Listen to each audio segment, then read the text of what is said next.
நல்ல விஷயங்களை சொல்லிய வண்ணம் செயல்பட எனக்கும், செவிதாழ்த்தி கேட்கின்ற வண்ணம் செயல்பட உங்களுக்கும் அல்லாஹ் அருள்பாலிப்பானாக. மகிழ்ச்சிகரமான திருமண வாழ்க்கை. இந்த திருமண வாழ்க்கை இருக்கிறது, மனிதன் படைக்கப்பட்டதின் முழுமையை அடையக்கூடிய, மனிதன் எந்த நோக்கத்திற்காக இந்த உலகிற்கு வந்தானோ அவனுக்கு வேண்டிய அனைத்து நலன்களிலும் மிகவும் பயனுள்ள நலனாக அமைவது திருமணம்.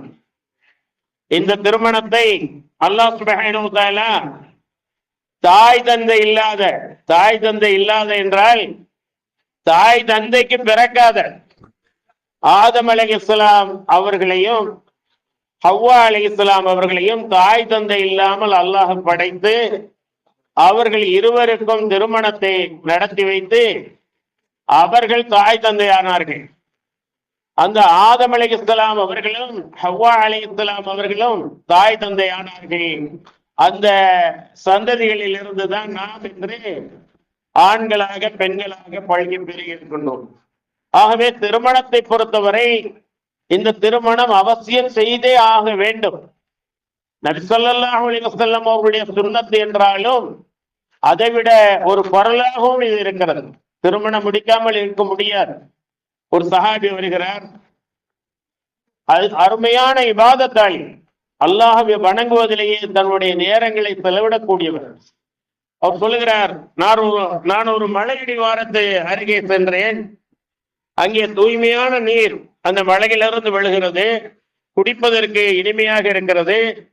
அதன் பக்கத்திலே பச்சை பசேல் என்று தாவர உணவுகள், காய்கறிகள், பழங்கள் இவைகளெல்லாம் இருக்கின்றன. நான் மனிதர்களை விட்டு தூரமாகி முழுக்க என்னுடைய இறைவனை வணங்குவதற்காக அந்த இடத்தை தேர்ந்தெடுத்து நான் வணங்கி வழிபடலாமா என்று கேட்டதற்கு கூடாது, நான் துறவரத்தை கொண்டு வரவில்லை, தூய்மையான இல்லறத்தை கொண்டு வந்திருக்கிறேன். இல்லற வாழ்க்கையினை வாழ்ந்தாக வேண்டும், திருமணத்தை முடிந்தாக வேண்டும் என்று சொன்னார். அல்லாஹும் தன திருமறை குர்ஆனிலே கூறுகின்றான், அவனுடைய திருமறை குர்ஆனிலே கூறுகின்றான், அதாவது நீங்கள் உங்களில் துணை இல்லாதவர்களுக்கு துணைவியரை ஏற்படுத்தி வையுங்கள் என்று கூறுகின்றார்.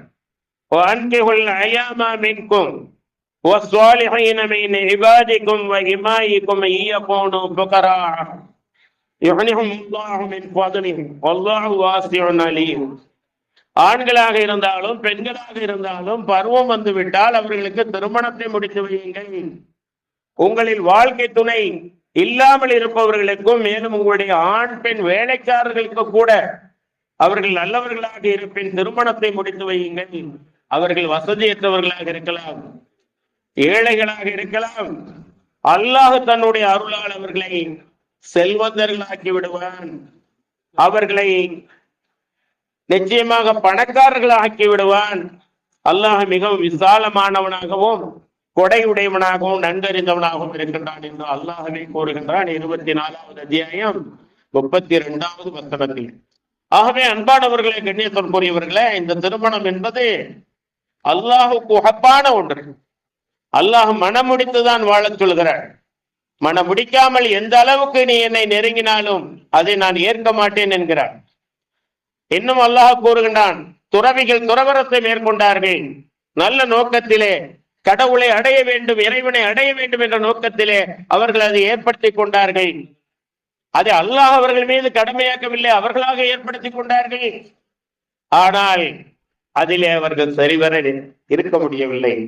எப்படி ஒரு மனிதனுக்கு பசி முக்கியமாக இருக்கிறதோ, தாகம் முக்கியமாக இருக்கிறதோ, உறக்கம் முக்கியமாக இருக்கிறதோ, அதுபோல் ஹலாலான முறையில இல்லற வாழ்க்கையும் அவசியத்திலும் அவசியமாக இருக்கிறது. அந்த இல்லறத்தை துறந்து நான் வாழ்கிறேன் என்றால் அவர்கள் ஏதாவது ஒரு விதத்திலே தவறு செய்யக்கூடியவர்களாக, மக்களுக்கு மத்தியிலே துறவிகளாக காட்டிக் கொண்டாலும் அவர்களுடைய அந்தரங்கத்திலே மோசமாக நடக்கக்கூடியவர்களாக இருந்து விடுவார்கள், இருந்தார்கள் என்பதை இறைவன் சொல்லி காட்டுகின்றார். அன்பானவர்களை கொண்டே கண்ணியத்திற்குரியவர்களே, இந்த பெண்களை ஆண்கள் எப்படி நடத்த வேண்டும் என்பதை மார்க்கம் சொல்லித் தருகிறது.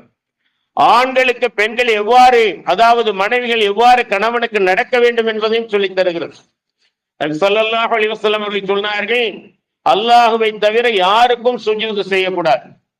தந்தைக்கு சுஜூது செய்யக்கூடாது, தாய்க்கு சுஜூது செய்யக்கூடாது, நெற்றியை கொண்டு போய் அவருடைய காலடியிலே வைக்க கூடாது. இறைவனுக்கு மட்டும்தான் எஞ்சான் உடம்புக்கும் பிரதானமா இருக்கக்கூடிய இந்த சிரசை நம்மை படைத்தவனுக்கு மட்டும்தான் தாழ்த்த வேண்டும். அவனுக்கு மட்டும்தான் சிரம் பணிதல் வேண்டும், வேற எவருக்கும் சிரம் பணிதல் கூடாது. அப்படி சிரம் பணியலாம், சஜிதா செய்யலாம் என்றால் நான் மனைவியரை கணவனுக்கு சஜிதா செய்ய சொல்லியிருப்பேன். அந்த அளவுக்கு கணவனிடத்திலே அவர்கள் பற்றாக, பாசமாக, நேசமாக, கட்டளையிட்டால் கட்டுப்படக்கூடியவர்களாக நபி ஸல்லல்லாஹு அலைஹி வஸல்லம் சொல்கிறார்கள். பார்த்தால் மகிழ்வூட்டுவார்கள். மனைவியை கணவன் வெளியில் இருந்து வந்து பார்த்தால் அந்த மனைவி மகிழ்வூட்டுவார், கட்டளையிட்டால் கட்டுப்படுவார். தன்னுடைய கணவனுடைய உடைமைகளையும் தன்னையும் தன்னுடைய பிள்ளைகளையும் கணவன் இல்லாத நேரத்திலே பேணி பாதுகாத்துக் கொள்வார்கள் என்று நல்ல மனைவிக்கு இலக்கணத்தையும் நபி ஸல்லல்லாஹு அலைஹி வஸல்லம் அவர்கள் கூறுகின்றார். அதே போல கணவருக்கு சொல்லும் போது, உங்களில் சிறந்தவர் யார்? யார் தன்னுடைய மனைவியருக்கு சிறந்தவரோ அவர்தான் உங்களிலே சிறந்தவர். என்னுடைய மனைவியருக்கு நான் சிறந்தவனாக இருக்கின்றேன் என்று சொன்னார். எந்த அளவுக்கு சிறந்தவராக இருந்தார்கள் தெரியுமா? யூதர்களிடம் ஒரு பழக்கம் இருக்கிறது. ஆதமுடைய பெண் மக்களின் இயற்கையான உபாதையான அந்த மாத காலங்களில வீட்டுக்கு தூரம் என்று புறக்கடை பக்கம் தள்ளி வைத்து விடுவார். அந்த அடுப்பகரை பக்கம் கொள்ளை பக்கமாக அவர்களை தள்ளி வைத்து விடுவார். அவர்களுக்கு என்று ஒரு தட்டு டம்ளர் இருக்கும், அதிலே சாப்பிட்டுக் கொள்ள வேண்டும், அதிலே குடித்துக் கொள்ள வேண்டும். எந்த விதமான பொருள்களையும் தொடக்கூடாது. அவர்கள் தூய்மையாகும் வரை அவர்களை தீட்டு என்று தள்ளி வைத்து விடுவார். அதனால்தான் நபி ஸல்லல்லாஹு அலைஹி வஸல்லம் அவர்கள் என்ன செய்தார்கள்? ஆடைகளை இறுக்கமாக கட்டிக்கொள்ள செய்து ஒரே படுக்கையிலே படுப்பார்கள். உடல் உறவு தவிர்க்கப்பட வேண்டும். மற்றபடி உடல் உபாதையான அவர்களுக்கு மனவழியையும் ஏற்படுத்தக்கூடாது என்பதற்காக ஒரு இறைச்சி துண்டை கொடுத்து, ஆயிஷாவை கடியுங்கள், அவர்களை இதழ் வைத்து வாய் வைத்து கடித்த இடத்திலே அதை அந்த இறைச்சி துண்டை வாங்கி நபி ஸல்லல்லாஹு அலைஹி வஸல்லம் அவர்கள் கடிப்பார்கள். தண்ணீரை எடுத்து கொடுத்து குடிங்கள் என்பார்கள். அவர்கள் எந்த இடத்துல இதழ் வைத்து கொடுத்தார்களோ அந்த இடத்துல இவர்களும் இதழ் வைத்து குடிப்பார்கள். ஆக இந்த மாதிரி மகிழ்ச்சிக்குரிய வாழ்க்கை அப்பொழுது அவர்களுக்கு எப்படி இருக்கும்? உடல் நோவு இருக்கிறது, மனது உலகாங்கிதமாக பூரிப்பாக சந்தோஷமாக இருக்கும். எனக்கு மாதவிடாய் ஏற்பட்டிருக்கும் போது நான் ஏதேனும் பானத்தை பருகிவிட்டு அதை நபி ஸல்லல்லாஹு அலைஹி வஸல்லம் அவர்களிடம் கொடுப்பேன். அப்போது அவர்கள் நான் வாய் வைத்த இடத்தில் தமது வாயை வைத்து அருந்துவார்கள். அதே போல இறைச்சி உள்ள எலும்பு துண்டை கடித்து விட்டு அதை நபி அவர்களிடம் கொடுப்பேன். நான் வாய் வைத்த இடத்தில் அவர்கள் தமது வாயை வைத்து அதை கடித்து புசிப்பார்கள். இந்த செய்தி சஹீஹ் முஸ்லிமில 505வது ஹதீஸாக பதிவு செய்யப்பட்டிருக்கு. மாப்பிள்ளை பெண்ணுக்காக ஆரம்பங்களிலே திருமண நாட்களிலே என்ன செய்வார்கள்? மாப்பிள்ளை பெண்ணுக்கு ஊட்ட வேண்டும், பெண் மாப்பிள்ளைக்கு ஊட்ட வேண்டும், சில சடங்குகளை எல்லாம் வைத்திருப்பார்கள். ஆனால் எப்பொழுதுமே ஊட்டி ஊட்டி மகிழக்கூடியவர்களாக நபி ஸல்லல்லாஹு அலைஹி வஸல்லம் அவர்கள் இருந்தார்கள் என்பதை நாம் பார்க்க முடிகிறது. அது மட்டுமல்ல, நீங்கள் எவ்வளவோ தாராளமாக செலவு செய்கிறீர்கள், தர்மம் செய்கிறீர்கள். உங்களிடம் தர்மம் செய்ய பொருள் இல்லாவிட்டாலும் உங்களுடைய மனைவியின் வாயிலே அன்பாக நீங்கள் ஊட்டக்கூடிய ஒரு கவளம் உணவு கூட உங்களுக்கு தர்மமாக அமையும். அன்பாக இருங்கள், நேசமாக இருங்கள், பாசமாக இருங்கள், மகிழ்ச்சியாக இருங்கள். மகிழ்ச்சிக்காகத்தான் வாழ்க்கை. இன்னும் நபி ஸல்லல்லாஹு அலைஹி வஸல்லம் சொன்னார்கள், 4 விஷயங்களுக்காக பெண் மனம் முடிக்கப்படுகிறார்கள். எதற்காக 4 விஷயங்களுக்காக மனம் முடிக்கப்படுகிறார்கள் என்றால், துன்கஹுல் மர்அத்துல் அர்பா லிமாலிஹா, அவர்களுடைய செல்வத்திற்காக, பணக்கார பெண் என்பதற்காக மனம் முடிக்கப்படுகிறார். வலி ஹசபிஹா, அவர்கள் குடும்ப பாரம்பரியம் உள்ள நல்ல குடும்பத்தை சேர்ந்த பெண் என்பதற்காக திருமணம் முடிக்கப்படுகிறார்கள். வலி ஜமாலிஹா, அவர்களுடைய அழகுக்காக, அழகான பெண் என்று அந்த பெண்ணை தந்தால் போதும் என்று அழகுக்காக மனம் முடிக்கப்படுகிறார். வலி தீனிகா, தீனுடைய மார்க்கப்பட்டுடைய அந்த நிலைமைக்காக அந்த பெண் மனம் முடிக்கப்படுகிறாள். மார்க்கப்பட்டுள்ள அல்லாஹ்வை வணங்கக்கூடிய மாமனாரை எப்படி கவனிக்க வேண்டும், மாமியாரை எப்படி கவனிக்க வேண்டும், தாயார் இடத்திலே தந்தையார் இடத்திலே எப்படி நடந்து கொள்ள வேண்டும், நம்மை கரம் பிடித்த கணவனுக்கு எப்படி நடந்து கொள்ள வேண்டும் என்று மார்க்கம் சொல்லி இருக்கக்கூடிய அந்த மார்க்க அறிவை பெற்ற, அல்லாஹுவை பயந்து அல்லாஹுவை வணங்கி வாழக்கூடிய மார்க்கப்பட்டுள்ள பெண்ணை மணந்து நீ வெற்றி அடைந்து கொள் என்று நபி ஸல்லல்லாஹு அலைஹி வஸல்லம் அவர்கள் சொன்னார். நம்முடைய வாழ்க்கை மகிழ்ச்சிகரமான வாழ்க்கையாக அமைவதற்கு மார்க்கப்பட்டுள்ள பெண் அவசியம் என்பதை நாம் தெரிந்து கொள்ள வேண்டும். அதே போல அல்லாஹ் சுப்ஹானஹு வ தஆலாவிடம் நாம் துஆ செய்ய வேண்டும் என்று அல்லாஹ்வே சொல்கிறான். ரப்பனா ஹப்லனா மின் அஸ்வாஜினா வ துர்ரியாத்தினா குர்ரத அயுனின் வஜஅல்னா லில் முத்தகீன இமாமா. மேலும் அவர்கள், எங்கள் இறைவனே, எங்கள் மனைவிகளையும் எங்கள் மக்களையும் எங்களுக்கு கண்குளிர்ச்சியாக்கி வைத்திருவாயாக, எங்களுக்கு கண்குளிர்ச்சியாக்கி வைத்தருள்வாயாக, இறையச்சம் உள்ளவர்களுக்கு வழிகாட்டியாகவும் எங்களை நீ ஆக்குவாயாக என்று அவர்கள் பிரார்த்திப்பார்கள் என்றும் அல்லாஹ் கூறுகின்றான். அன்பானவர்களே, கண்ணியத்திற்குரியவர்களே, இந்த இல்லற வாழ்க்கை நல்லற வாழ்க்கையாக அமைய வேண்டும் என்று சொன்னால் ஒருவருக்கொருவர் பரஸ்பரம் விட்டு கொடுத்து வாழ வேண்டும். ஒரு நேரத்திலே நமக்கு கோபம் ஏற்படக்கூடிய விதத்திலே மனைவி நடந்து விட்டாலும் பொறுமையை கடைபிடிக்க வேண்டும். அதே நேரம் கணவன் ஒரு நேரத்திலே திட்டி விட்டாலும் உடனே மனைவி பொறுமையை கடைபிடித்தால் நாம் இவ்வளவு பேசியும் அவர்கள் சும்மா இருந்து விட்டார்களே என்று அப்படி விட்டு கொடுத்து போகும் நிலையிலேதான் அந்த மகிழ்ச்சிகரமான வாழ்க்கை நமக்கு அமையும். அல்லாஹ் சுப்ஹானஹு வ தஆலா எத்தனையோ அத்தாட்சிகளை, எத்தனையோ ஆதாரங்களை, எத்தனையோ முஅஜிசாத்துகளை இந்த உலகிலே நான் இருக்கிறேன் என்பதற்காக சொல்லி காட்டுகிறான். அதிலே ஒன்று, உங்களுடைய மனைவியை உங்களிலிருந்தே உங்களுக்கு படைத்திருக்கிறேனே, அது என்னுடைய அத்தாட்சிகளிலே உள்ளது என்கிறார். நேற்று வரை அவர் யாரோ இவர் யாரோ, இன்று முதல் இணைபிரியாத உறவாக, தாயுடைய உறவு, தந்தையுடைய உறவு, சகோதர சகோதரிகளுடைய உறவை எல்லாம் விட மிஞ்சிய உறவாக இந்த இணைப்பு, இந்த பிணைப்பு ஏற்படுகிறது என்றால் அது அல்லாஹுடைய அத்தாட்சி என்கிறான். அல்லாஹ் சொல்கிறான், ஒமின் ஆயாத்திஹி அன் ஹலக லக்கும் மின் அன்ஃபுசிக்கும் அஸ்வாஜன் லிதஸ்குனு இலைஹா வஜஅல பைனக்கும் மவத்தத்தம் வ ரஹ்மா இன்ன ஃபீ ذلك லஆயாத்தின் லிகௌமி யதஃபக்கரூன். இன்னும் நீங்கள் அவர்களிடம், உங்களுடைய மனைவியர்களிடம் ஆறுதல் பெறுவதற்குரிய உங்களுடைய மனைவியரை உங்களிலிருந்தே, ஆதம் அலைஹிஸ்ஸலாத்திலிருந்து தானே ஹவ்வா அலைஹிஸ்ஸலாத்தை அல்லாஹ் படைத்தான், உங்களிலிருந்தே உங்களுக்காக அவன் படைத்திருப்பதும் உங்களுக்கிடையே உவப்பையும் பாசத்தையும் கிருபையையும் உண்டாக்கி இருப்பதும் அவனுடைய அத்தாட்சிகளில் உள்ளதாகும். சிந்தித்து உணரக்கூடிய சமூகத்திற்கு நிச்சயமாக இதில் பல அத்தாட்சிகள் இருக்கின்றன. அப்படியானால் அல்லாஹ் சுப்ஹானஹு வ தஆலா அமானிதமாக தந்த அந்த மனைவியோடு மகிழ்ச்சியான வாழ்க்கையை நாம் வாழ்வது மிக மிக மேலான ஒரு வாழ்க்கையாக, இபாதத்தாக அமையும். அது மட்டுமல்ல, நபி ஸல்லல்லாஹு அலைஹி வஸல்லம் அவர்கள் இந்த உலகத்திலே அவர்கள் சொல்கிறார்கள், இவ்வுலகம் முழுவதும் பயனளிக்கும் செல்வங்களே, இவ்வுலகம் முழுவதும் இருக்கக்கூடியது பயனளிக்கும் செல்வங்களே, பயனளிக்கும் இந்த உலக செல்வங்களில் எல்லாம் மிகவும் மேலானது நல்ல மனைவி என்று நபி ஸல்லல்லாஹு அலைஹி வஸல்லம் அவர்கள் கூறினார். அன்பானவர்களே, கண்ணியத்திற்குரியவர்களே, அதாவது நபி ஸல்லல்லாஹு அலைஹி வஸல்லம் அவர்கள் எல்லார வாழ்க்கையிலே தாம்பத்திய உறவில் ஈடுபடுவார்கள். ஈடுபட்ட பிறகு கணவனும் மனைவியுமாக ஒரு பாத்திரத்திலே தண்ணீரை வைத்து இவர்களும் குளிப்பார்கள், அவர்களும் குளிப்பார்கள். எனக்கு கொஞ்சம் வைங்க, எல்லாத்தையும் நீங்களே குளிச்சிருவே போல இருக்கீங்க அப்படி சொல்லி ஆயிஷா ரலியல்லாஹு அன்ஹா சொல்லுவாங்களாம். எனக்கு கொஞ்சம் வைங்க, எல்லாத்தையும் குளிச்சிடாதீங்க அப்படின்னு சொல்லி இவர்களும் அவர்களுமாக ஒன்றாக அந்த குளியலை குளித்திருக்கின்றார்கள். அந்த பெருந்துடக்கான குளியலை குளித்திருக்கிறார்கள் என்பதை எல்லாம் நாம் வாழ்க்கையில ஹதீஸ்களிலே பார்க்கின்றோம். இப்படி எல்லாம் வாழ்ந்தால் எப்பொழுதும் மகிழ்ச்சி இருந்து கொண்டே இருக்கும். அது எத்தனை வயதானாலும் சரி, உடலும் உள்ளமும் நேசமாக பாசமாக ஒருங்கிணைந்து விட்டால் ஈருடல் ஓர் உயிராக ஆகிவிடக்கூடிய விதத்திலே அப்படிப்பட்ட ஒரு நிலையை அல்லாஹ் சுப்ஹானஹு வ தஆலா அந்த தம்பதியினருக்கிடையிலே ஏற்படுத்தி விடுவான்.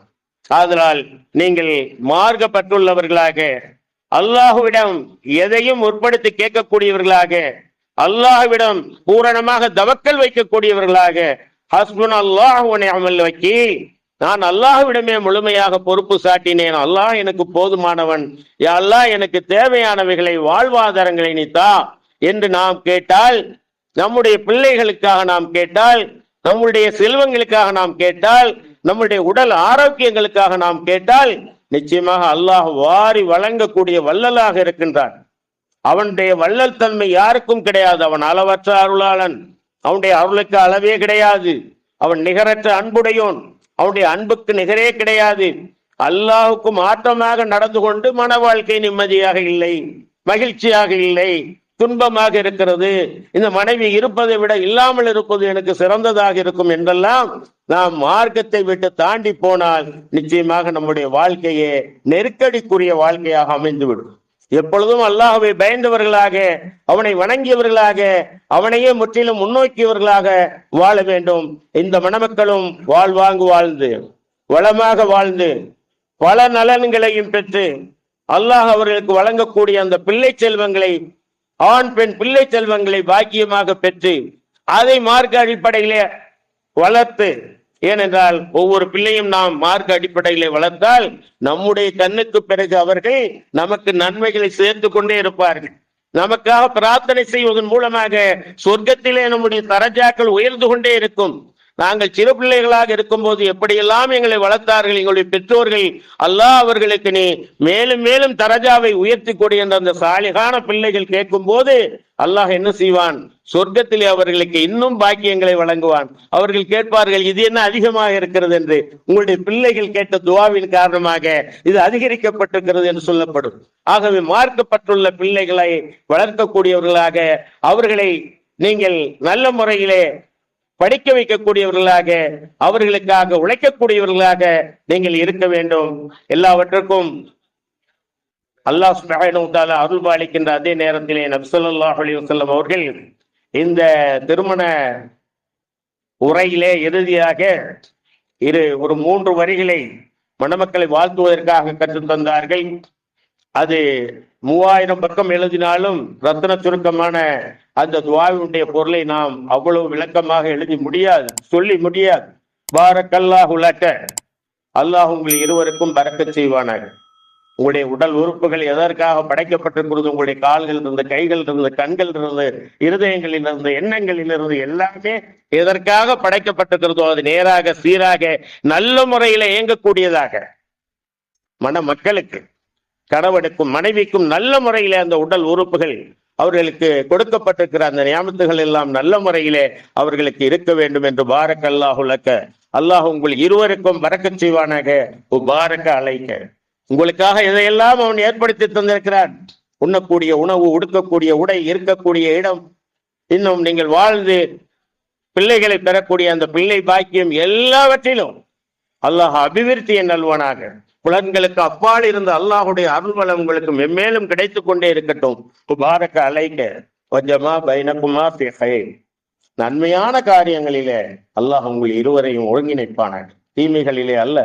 ஏனென்றால் நன்மையான காரியங்களிலே நீங்கள் ஒருங்கிணைந்தால் இங்கு மட்டுமல்ல சொர்க்கத்திலும் கணவன் மனைவியாக வாழக்கூடிய பாக்கியத்தை அல்லாஹ் தருவான். அல்லாஹ் அப்படித்தான் சொல்லி காட்டுகிறான். அவர்கள் முன்னோர்களிடம், மூதாதிகளிடம், தந்தையர்களிடம், கணவன்களிலும் மனைவிகளிலும் அநீதியாக அவர்கள் சொர்க்கத்திற்குள்ளே பிரவேசிப்பார்கள்.